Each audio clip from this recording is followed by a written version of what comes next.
하나님 말씀 보겠습니다. 오늘 하나님 말씀은 마태복음입니다. 마태복음 13장 3절부터 9절까지 보도록 하겠습니다. 잠깐만요.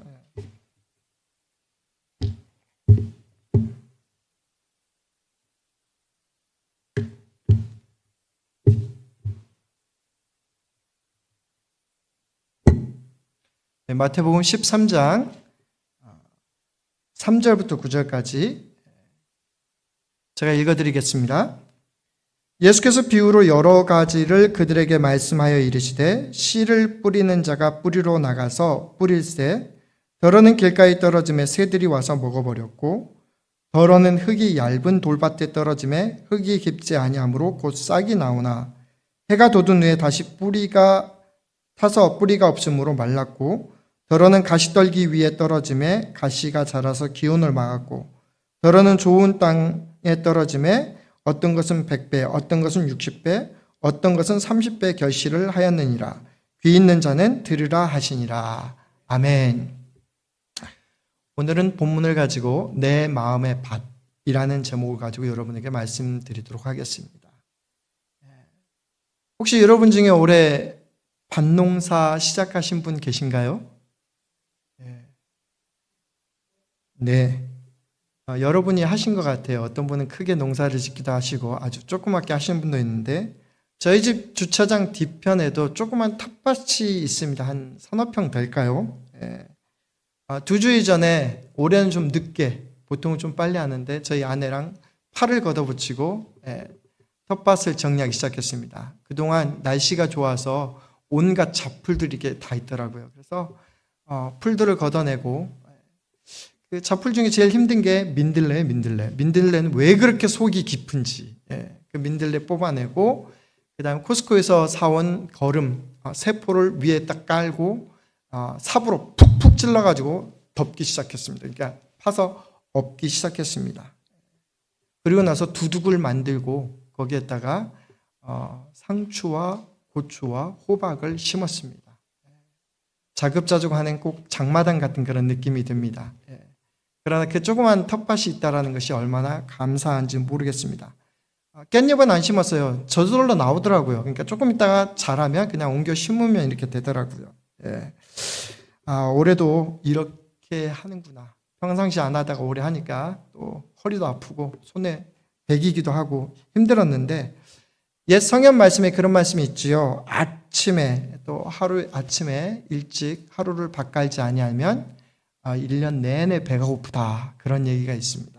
그래서 아무래도 농촌에서 자란 촌놈이 그것은 손에 익어가지고 뿌릴 때 뿌리고 가꿀 때 가꿔야 되는 그런 생각을 하고 올해도 이렇게 시작했습니다. 저만 먹으려고 할까요? 여러분하고 같이 나누려고 합니다. 또 우리 성도님들 이렇게 늘 이렇게 맨 처음 채소를 이렇게 가지고 올 때 그 감동이 있습니다. 감동이 있어요. 저 귀한 걸 이렇게 가져오셨구나. 감동이 됩니다.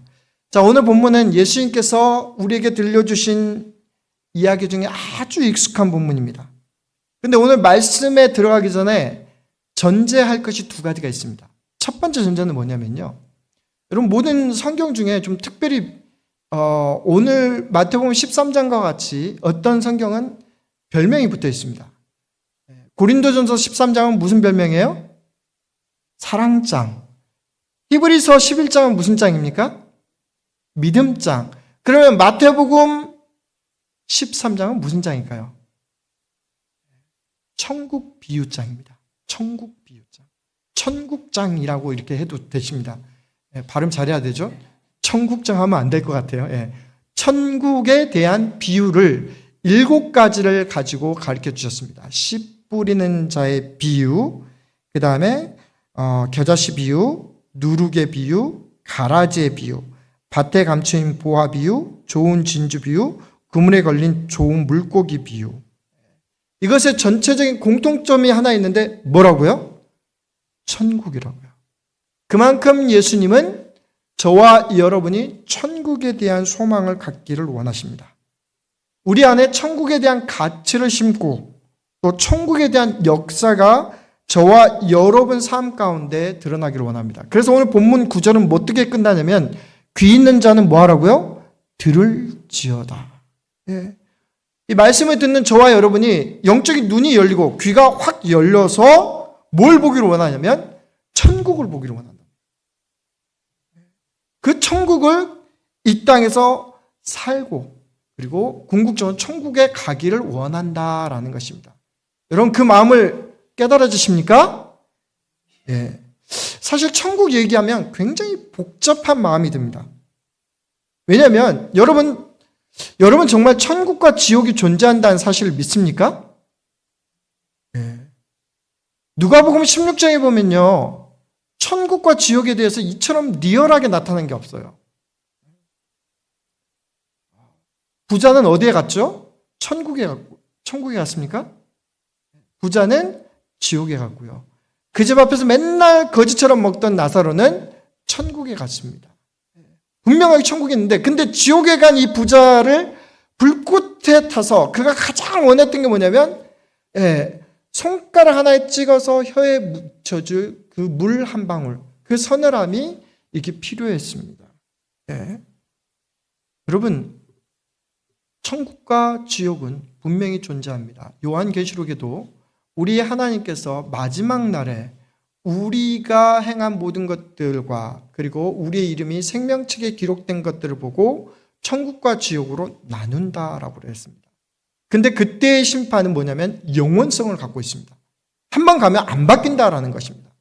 자꾸 요새 한국적인 드라마들 속에서 이렇게 다시 태어나고 뭘로 이렇게 하는 그런 것들이 굉장히 유행입니다. 요새 한국 드라마 보면서 요즘 자라는 세대한테 제가 굉장히 마음이 불편합니다. 왜냐하면 자꾸 자라는 이렇게 그 윤회사상을 제기하고 귀신들이 좋은 귀신, 나쁜 귀신 이렇게 얘기하고 그런 것들이 나타남으로 해서 이렇게 진리를 호도하고 있다라는 그런 생각을 합니다. 우리는 결코 윤회적인 삶을 사는 것이 아닙니다. 한번 하나님 앞에 심판을 받으면 그 다음은 정확하게 나눠진다라는 것입니다. 그러면 여기서 우리는 그렇게 생각할 수 있습니다. 교회 다니니까 저와 여러분은 천국 가는 거 아닙니까?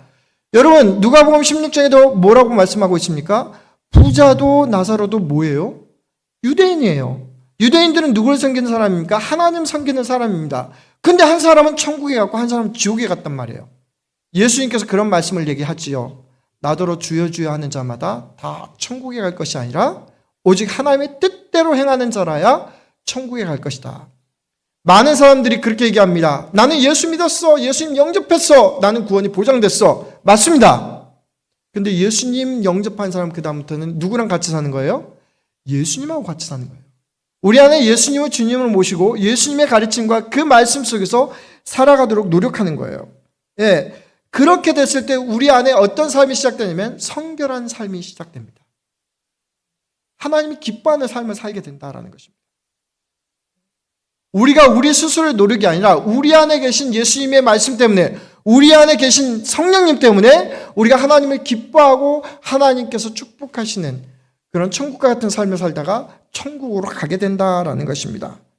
그러므로 그 기준선이 분명해야 됩니다. 어떤 것이 분명해야 되면 우리 매일매일 삶 가운데서 확신해야 될 것 세 가지가 있는데 그 중에 첫 번째가 뭐냐면 나는 지금 당장 죽어도 천국에 갈 수 있는가? 라고 하는 그런 질문입니다.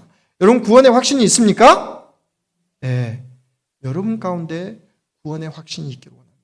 내 인생의 시간이 몇 시인지는 모르지만 지금 당장 하나님께서 나를 불러도 나는 천국에 갈 수 있다라는 그 확신이 분명하게 있기를 간절히 소망합니다.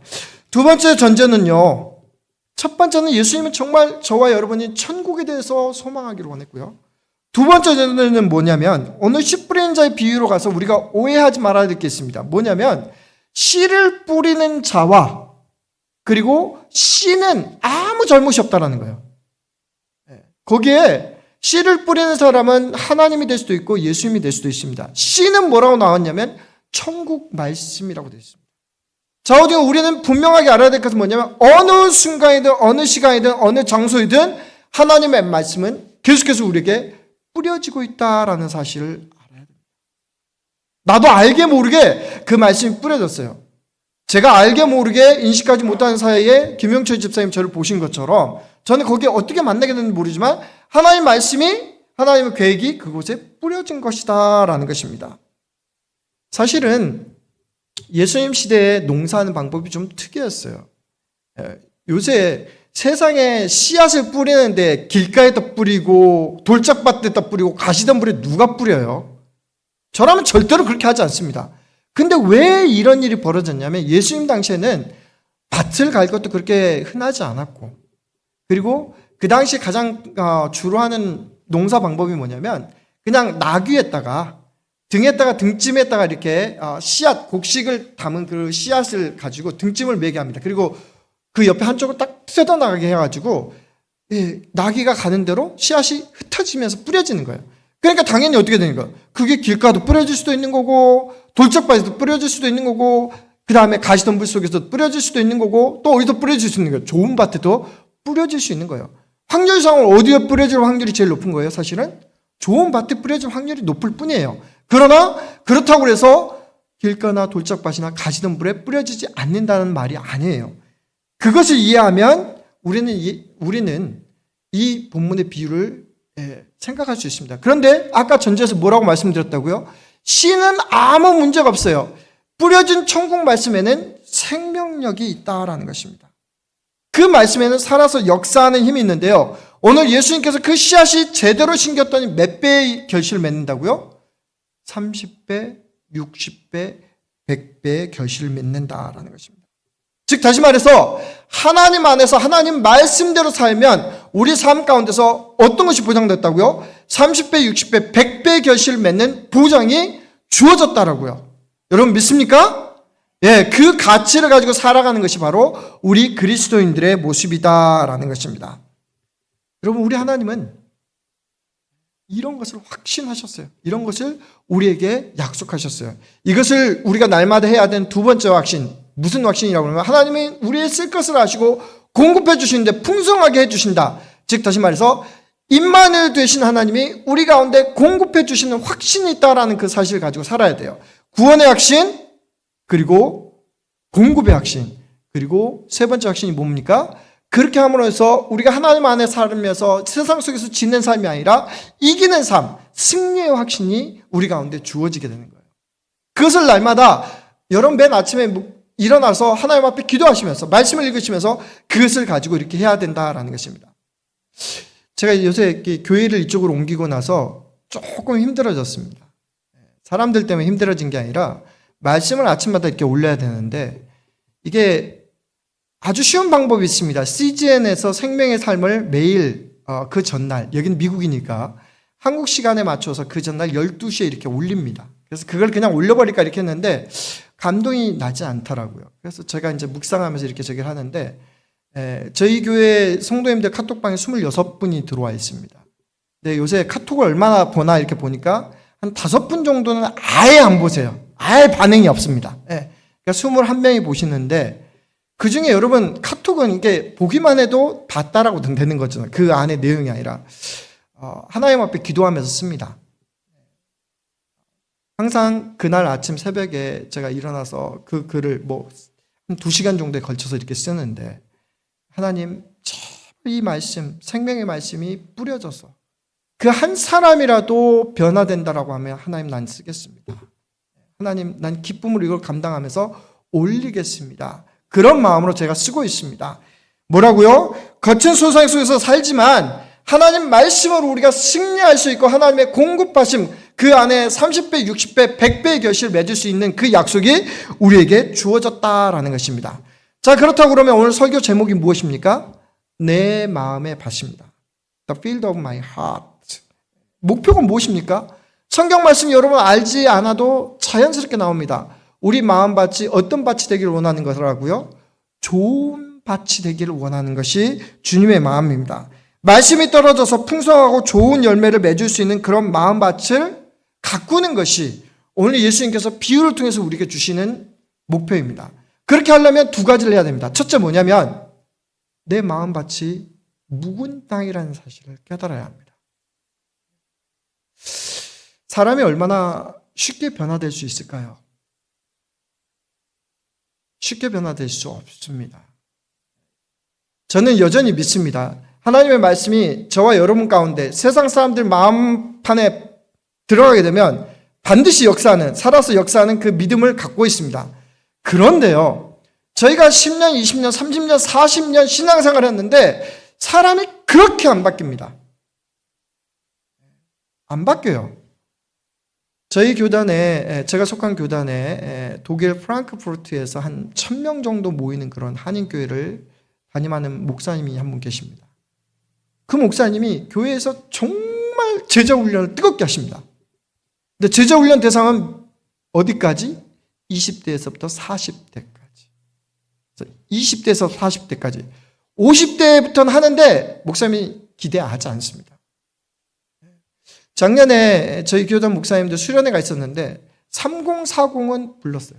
돈 다 대주고요. 잠자리랑 먹을 거랑 관광이랑 다 대주고 불렀어요. 그러고 나서 그것을 보고 나서 5060 목사님들이 부탁을 했어요. 우리는 왜 안 부릅니까? 죄송합니다. No. 안 부릅니다. No. 굉장히 서운했어요. 섭섭하죠? 저와 여러분 지금 딱 보니까 김영철 집사님 죄송합니다. 제가 나이를 몰라서. 김영철 집사님 좀 저기 하신 것 같고. 소망이 있어요, 없어요? 이름은 소망교회인데 소망이 없어요. 그죠? 그 목사님 우리가 아무리 부탁해도 안 부를 거예요. 근데 어떻다고요? 하나님의 말씀이 여전히 살았고 운동력이 있어 우리를 변화시킨다고요. 그렇게 하기 위해서는 반드시 우리가 깨달아야 할 게 뭐라고요? 우리가 묵은 땅이라는 것을 알아야 된다라는 것입니다. 우리 마음밭이 얼마나 묵어있는지, 변하기 싫어하고 변화를 두려워하고 변화에 대해서 거부하는지 깨달아야 됩니다. 묵은 땅을 기경하라는 말이 성경 말씀에 나옵니다. 호세아서 10장 12절에 나오는데요. 너희는 묵은 땅을 기경하라. 그리하면 하나님의 공의와 인내가 다시 한번 너희 마음을 적실 것이다. 바뀔 것이다. 그렇게 얘기합니다. 그 당시에 이스라엘 백성들 잘 나갔습니다. 군사적으로 강대국이었습니다. 경제적으로 대국이었습니다. 주변 나라들이 북이스라엘에 대해서 너무도 두려웠습니다. 근데 그들이 그 모든 것에 근원되는 하나님을 잊어버렸습니다.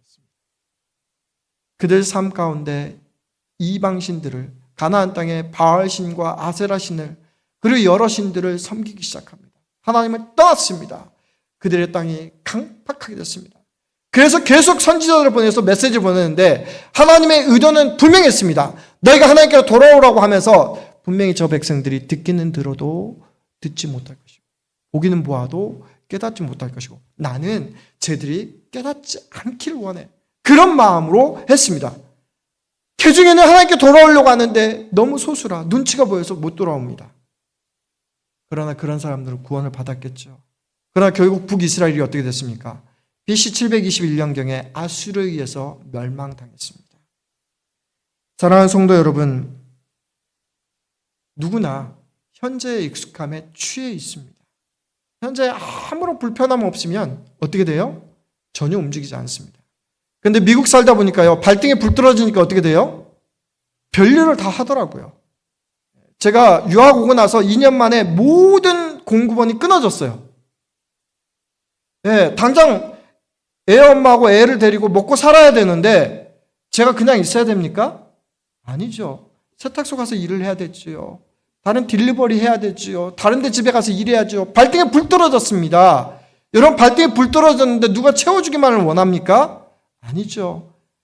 다른 사람을 통해서 공급받는 것도 있지만 발등에 불 떨어지니까 뭐든지 하더라고요. 저는 정직한 노동은 부끄럽지 않다라고 저는 생각합니다. 여러분들 노동에는 귀천이 없습니다.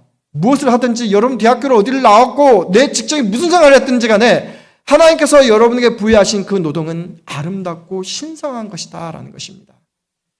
그러므로 우리 발등에 불이 떨어지기 전에 묵은 땅을 기경하는 그런 마음의 자세가 필요하다라는 것입니다. 그때가 언제라고요? 지금이다라는 것입니다. 우리는 하나님 앞에서 결단하고 있습니다. 세수는 뭐에? 새 부대에 담아야 된다라는 것입니다. 우리가 하나님 앞에서 늘 옛날에만 있는 것이 아니라 하나님은 미리 역사를 준비해 주셨고 그것 가운데서 우리를 이끌어 가십니다. 어떻게 해요? 그러니 세수는 새 부대에 담아야겠죠. 두 번째 해야 될 것이 있습니다. 묵은 땅을 딱 기경하고 보니까 하나님이 싫어하는 세 가지 땅의 유형이 나옵니다. 첫째는 뭐예요? 길가밭입니다. 씨앗이 뿌려졌는데 바로 새가 채갑니다. 두 번째는 무엇입니까? 돌짝밭입니다. 뿌리가 났는데 너무 뿌리가 얕아가지고 돌에 막혀가지고 어떻게 됩니까? 타서 죽습니다. 예수님이 이것을 뭐라고 설명하냐면 첫 번째는 길가에 심겨진 것은 말씀이 뿌려졌는데 내가 사모함도 없이 내가 들리는 관심도 없이 사단이 와서 바로 채가버리는 것을 의미합니다.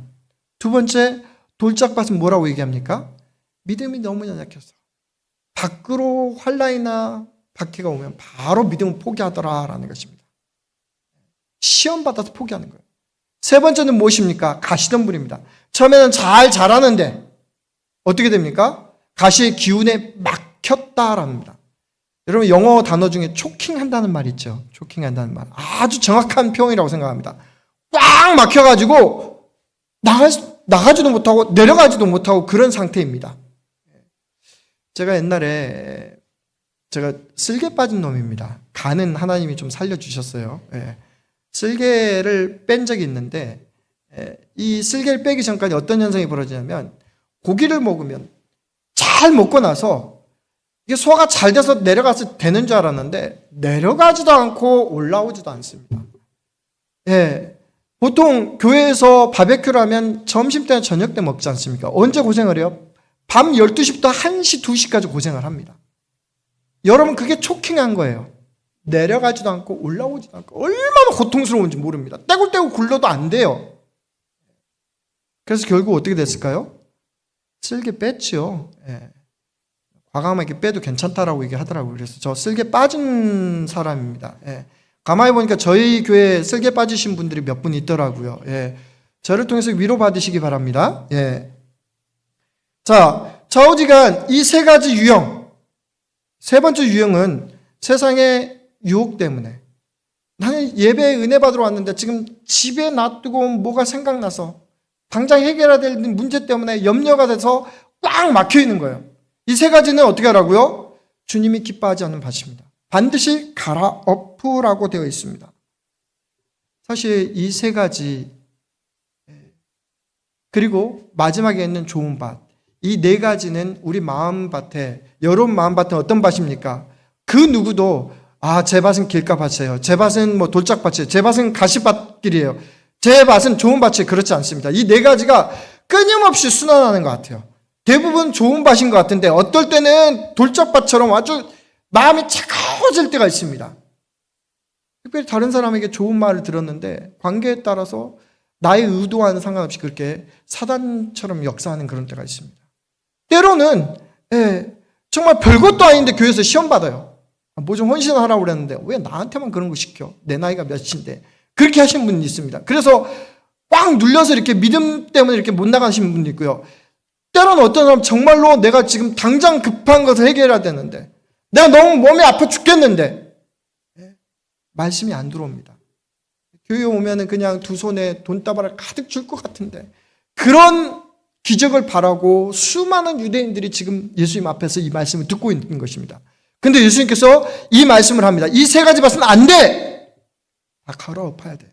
좋은 밭으로 가야 돼. 그렇게 얘기를 하고 있습니다. 여러분, 정말로 우리의 마음밭을 갈아엎고 바꾸는 훈련을 해야 됩니다. 여러분이 여러분의 마음밭을 보고 나서 내 안에 조금이라도 이런 것이 있다라고 하면 바꾸는 그런 노력을 해야 된다라고 노력을 해야 됩니다. 근데 우리 스스로 가능합니까? 이것은 말씀이 필요하고요. 이것은 뭐가 필요합니까? 성령님의 도우심이 필요합니다. 제일 먼저 필요한 게 내 마음을 보고 회개하는 게 필요합니다. 묵은 땅을 갈아엎는다라고 하는 것은 회개하는 거예요. 회개는 어디까지 가야 되냐면 마음만 돌리는 것이 아니라 그 회개에 합당한 열매를 맺을 때까지 가야 되는 것이 진정한 회개입니다. 성찬식을 매달 첫 번째 주일마다 이렇게 하지요. 근데 가만히 목사님이 하는 그 패턴을 보니까 똑같아요. 자, 여러분 성찬식 합시다. 회개 기도 먼저 합시다. 하나님이 용서해 주십니다. 근데 가만히 보니까 앉아서 기도하는 여러분도 회개 기도가 똑같아요. 하나님, 제가 지난 한 달 살아보니까 이런 죄를 지었네요. 가만히 생각해보니까 그 전달에 똑같은 죄를 지었어요. 그 전달에 똑같은 죄를 지었어요. 바꾸는 게 필요합니다. 다시는 반복되지 않도록 완전히 바꿔버리는 것. 그래서 하나님이 더 이상 그것에 대해서는 우리 묻지 않는 그런 변화가 필요하다라는 것입니다. 그리고 나서 우리 안에 말씀과 성령으로 채우는 것이 필요합니다. 하나님이 어떤 걸 축복하셨다고요? 우리 안에 하늘나라의 가치를 심었다고요. 여러분, 그 하늘나라의 가치가 얼마일까요? 원래 저희 집 옆에 루소스 앤 선스라고 하는 그런 아주 그 싼 채소를 파는 좋은 가게가 있었는데 문을 닫았습니다. 코비드 때. 얼마나 안타까운 줄 몰라요. 예. 그래서 이제 요즘 우리 집 근처에 그 가까운 팜은 윌슨 팜이라고 여러분 아시죠? 렉싱턴에 있습니다. 윌슨 팜이 있고요. 그 옆에 아주 넓은 텃밭이 있는데 거기에 요새 뭘 하고 있냐면 튤립 페스티벌을 하고 있습니다. 여러분 튤립 하니까 어디가 생각나세요? 네덜란드가 생각납니다. 늘 네덜란드는 뭐가 있어요? 땅이 바다보다 낮아서 어떻게 늘 풍차로 물을 돌리고 그리고 그 밭에 뭘 심었어요? 뭘 심었나 봤더니 튤립을 심었어요. 튤립을. 그러니까 항상 네덜란드 하면 풍차와 튤립이 생각납니다. 근데 여러분 지금도 네덜란드의 최고 산물은 튤립인데 튤립의 가격은 어느 정도 될까요? 가장 비싼 튤립의 가격이 어느 정도인지 아십니까 여러분? 1630년대에 가장 비싸게 팔렸던 튤립의 품종은 샘펠 아우구스투스라는 그런 품종이었습니다. 근데 그 당시 그 동네 가격으로 2,500굴덴 그 정도 이렇게 팔렸습니다. 2,500 길더라고 이렇게 얘기를 하고 있네요. 근데 이 가격이 어느 정도냐면 그 당시 아주 좋은 집 한 채가 얼마냐면 400길더였습니다. 그러니까 좋은 집 몇 채를 사는 거예요? 6채를 사는 거예요. 그 당시에 아주 튼튼하고 아주 건실한 젖소 한 마리가 몇 길더였냐면 120굴더였습니다. 그러니 젖소로 몇 마리 살 수 있는 거예요? 20마리 이상 살 수 있는 거죠. 그죠? 뭐가요? 튤립 한 뿌리가요. 튤립 한 뿌리 하나 키웠는데 공무원 1년치 보험금은 저리 가랍니다. 튤립 하나를 키웠는데 아주 좋은 집 6채를 살 수 있고요. 젖소를 20마리나 살 수 있는 기가 막힌 그런 값어치를 갖는 거예요. 근데 여러분 생각해 보세요. 튤립을 심었는데 막 밭에 뿌렸는데 그게 났어요. 그것을 바라보는 농부의 마음이 얼마나 기쁘겠습니까? 농사 짓는 맛 나지 않겠습니까? 자, 이만한 값어치를 누구에게 주셨다고요? 우리에게 주셨다고요. 30배, 60배, 100배. 천국의 가치를 가지고 하나님 나라의 사업을 하는 사람들에게 그 가치를 주셨다라는 것입니다. 자, 설득 이해가 안 되시죠?